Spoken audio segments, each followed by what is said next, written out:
Hi guys, welcome to my channel. कैसे आप सभी लोग? आई होप सभी लोग अच्छे होंगे, बहुत भले चंगे होंगे और अपने जीवन में आगे बढ़ रहे होंगे।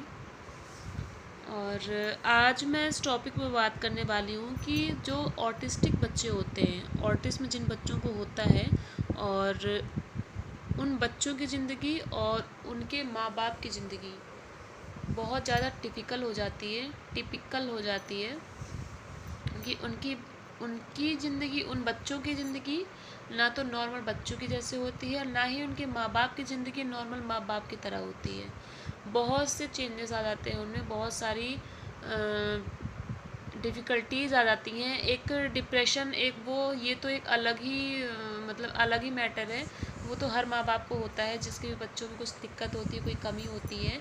बट एक जो काम का जो प्रेशर होता है, बच्चे को ठीक करने का प्रेशर, काम का प्रेशर, पैसे का प्रेशर जो होता है वो अलग होता है। बात करते हैं बच्चे का। बच्चे, नॉर्मल जो बच्चे होते हैं, वो उनका डेली रूटीन क्या है? सुबह उठे, स्कूल गए, और उसके बाद फिर आए, दोपहर में सोए, ट्यूशन गए और खेला कूदा, एंजॉय किया, सोए, आराम से। कोई प्रेशर नहीं है उन पे। मतलब प्रेशर होता है बट हमारे बच्चों की जैसे नहीं होता है कि मतलब नहीं होता है उतना, क्योंकि वो चीज़ों को समझते हैं। उन्हें, उनके माँ बाप को ये चिंता नहीं कि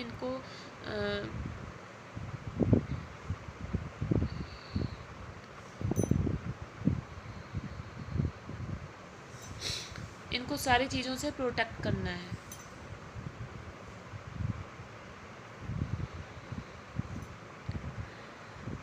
और बात करते हैं ऑटिज्म बच्चों की, या फिर कोई किसी भी तरह से मानसिक रूप से बीमार हैं बच्चे, या फिर हैं इस तरह से, तो उनका जीवन क्या होता है। जैसे कि मेरे बच्चे की लाइफ क्या है अभी इस टाइम पे। वो सुबह 8 बजे उठती है, 8 से 9 वो नहाना धोना खाना पीना, मतलब उसका सब कुछ है। ज़रूरी नहीं कि रोज़ वो 8 ही बजे उठती है। कभी 9 बजे उठती है, कभी 8:30 बजे उठती है, कभी 9:30 बजे भी उठती है, कभी 9:15, ऐसे। मतलब जिस टाइम पे उसको उठा दिया जाए वो उठती है। तो उसके बाद क्या होता है, वो उठती है, फिर थोड़ा देर भाई सेटल होने में लगता है, फिर वो एक सेब खाएगी या कुछ भी फ्रूट्स वगैरह कुछ खाती है, और उसके बाद जल्दी जल्दी वो नाश्ता करती है, फिर जल्दी जल्दी नहाना धोना। सुबह तो पता ही है कि ज़्यादा काम हो जाता है। उसके बाद फिर वो आधे घंटे के अंदर स्कूल के लिए तैयार होती है। वो स्कूल जाती है, और स्कूल जाने का टाइमिंग क्या है? 10 से 1 बजे का। और उसके थेरेपी सेशन कितने टाइम के हैं? 2:45 से। तो 1 बजे उसका स्कूल ख़त्म होता है, वो आती है 1:15 तक घर। और 1:15 से 2 बजे का जो टाइम होता है, उसके बीच में उसको खाना भी खाना है, और स्कूल से आके जो रेस्ट का टाइम होता है वो उसको नहीं मिलता, कि स्कूल में उतनी देर बैठी रहती है या एक्टिविटीज़ जो भी करती है, उसके बाद उसको कोई भी रेस्ट नहीं मिलता कि वो 2 मिनट के लिए लेट ले। क्योंकि छोटे बच्चे हैं, खाना खाने में भी टाइम लगाते हैं, तो वो जो आधा घंटा 45 मिनट का जो टाइम होता है वो सिर्फ खाने खाने में उसका जाता है। और फिर 2 बजे हम लोग निकलते हैं उसके सेशन के लिए, और फिर वहाँ से, क्योंकि थोड़ा दूर है तो हमें टाइम लग जाता है, और फिर वहाँ से हम लोग आते हैं 5 5:15, 2 सेशन होते हैं तो टाइम लग जाता है। और उतने टाइम फिर वो वहाँ पे बैठी रहती है, सेशन लेती है, उसका दिमाग चलता है। मतलब बहुत सारी चीज़ें, जब इंसान काम कर रहा है तो एनर्जी जाती है, और माइंड लगता है और चीज़ों को सीखती है वो।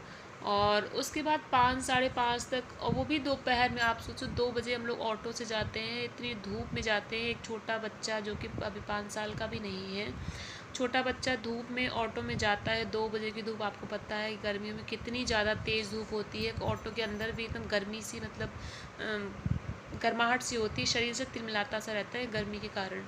उस तपती धूप में भी बच्चा जाता है। माँ बाप की तो छोड़ ही दो, जो माँ बाप साथ में जाते हैं उसका तो छोड़ो, बच्चे का सोचो कि इतनी गर्मी में बच्चा वहाँ तक जाता है, फिर अपना क्लास लेती है, और क्लास लेने के बाद फिर हम लोग 5 5:15 तक वापस आते हैं। उसके बाद फिर उसको 45 मिनट का टाइम मिलता है, क्योंकि 6 बजे उसका ट्यूशन क्लास रहता है, क्योंकि वो अभी राइटिंग नहीं कर पाती है, तो और वो नर्सरी क्लास में है अभी। तो पढ़ाई आगे चलती चली जा रही है और इनका लेवल जो है, लेवल का मतलब क्या है कि अभी जो लिखाई पढ़ाई है उसका 0 है। अभी वो राइटिंग नहीं कर पाती है और घर पे बिल्कुल बैठती नहीं है। तो इस वजह से ट्यूशन लगवाना पड़ा। और ट्यूशन का है कि वो 6 बजे का ट्यूशन है, और 6 बजे का ट्यूशन मतलब 5 से 10 मिनट पहले तो निकलना पड़ेगा, क्योंकि बच्चे हैं और वो डायरेक्ट नहीं जाते। मतलब थोड़ा बहुत ड्रामा करते हैं, निकलते टाइम कुछ ये हुआ वो हुआ, तो 10 मिनट 5 मिनट पहले ही निकलना पड़ता है, 10 मिनट तो पहले निकलना ही पड़ता है। तो कुल मिला के आपको आधे घंटे का समय मिलता है उसको। उसमें वो फिर वहाँ से आती है, चेंज किया, वॉशरूम वगैरह गई, उसमें फिर से उसने खाना खाया। खाना खाया आधे घंटे में, फिर वो ट्यूशन के लिए तैयार हो गई। फिर उसको ट्यूशन जाती है, वो 1 घंटे ट्यूशन करती है। ट्यूशन के बाद फिर उसको पानी और मतलब उसके लिए कुछ लेके जाते हैं, फ्रूट्स वगैरह, क्योंकि फिर वहीं से फिर उसको पार्क में खिलाते हैं। थोड़ी देर 1 घंटे वो पार्क में खेलती है, या फिर जितना भी टाइम वो वहाँ पे स्पेंड करना चाहती है हम वहाँ पे स्पेंड करवाते हैं, मैं करवाती हूँ।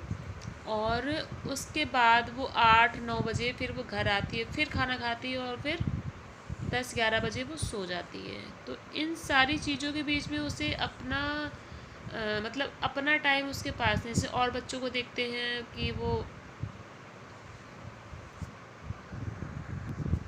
खेलते कूदते हैं, बच्चों के साथ एंजॉय करते हैं, सब कुछ करते हैं, पर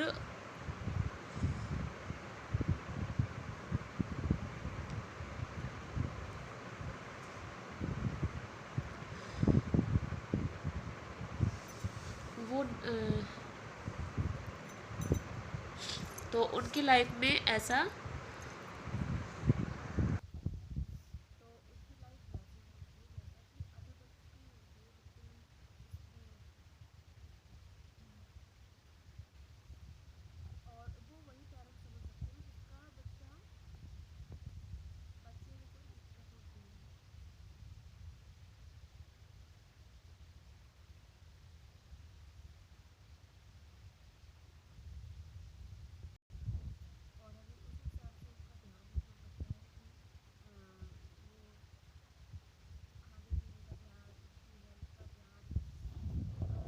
ऐसे बच्चों में इम्यूनिटी भी बहुत ही कमज़ोर होती है, वो बहुत जल्दी बीमार पड़ जाते हैं। आए दिन उनको उल्टी पॉटी की प्रॉब्लम हो जाती है, क्योंकि ये उतने ज़्यादा स्ट्रॉन्ग नहीं होते हैं, क्योंकि अच्छे से खाना पीना भी नहीं खाते हैं टाइम टाइम। जैसे कि अगर हम उन्हें कुछ अच्छी चीज़ें खिला रहे हो जिससे कि उनकी इम्यूनिटी बढ़े, उनकी मतलब दिन भर वो इतना ज़्यादा काम करते हैं डेली, जितना नॉर्मल बच्चों से ज़्यादा, इनफैक्ट माँ बाप से भी ज़्यादा, क्योंकि माँ बाप तो सिर्फ उन्हें वहाँ तक ले जाते हैं, लेकिन बच्चे जो हैं वो उस जगह पे रह के उसको परफॉर्म करते हैं, वहाँ पे उतनी देर रहते हैं, मतलब उस चीज़ को वहाँ पे सीख रहे हैं, उनका माइंड लग रहा है वहाँ पे, उनकी एनर्जी वहाँ पे लग रही है।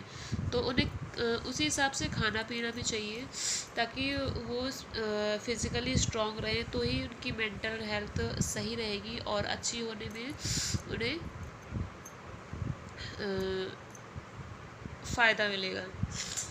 और आज के लिए इतना ही, तब तक के लिए बाय बाय। और मेरे वीडियो को लाइक करें, शेयर करें एंड सब्सक्राइब करें। और कोई क्वेश्चन हो तो कमेंट बॉक्स में ज़रूर पूछें। तब तक के लिए बाय बाय।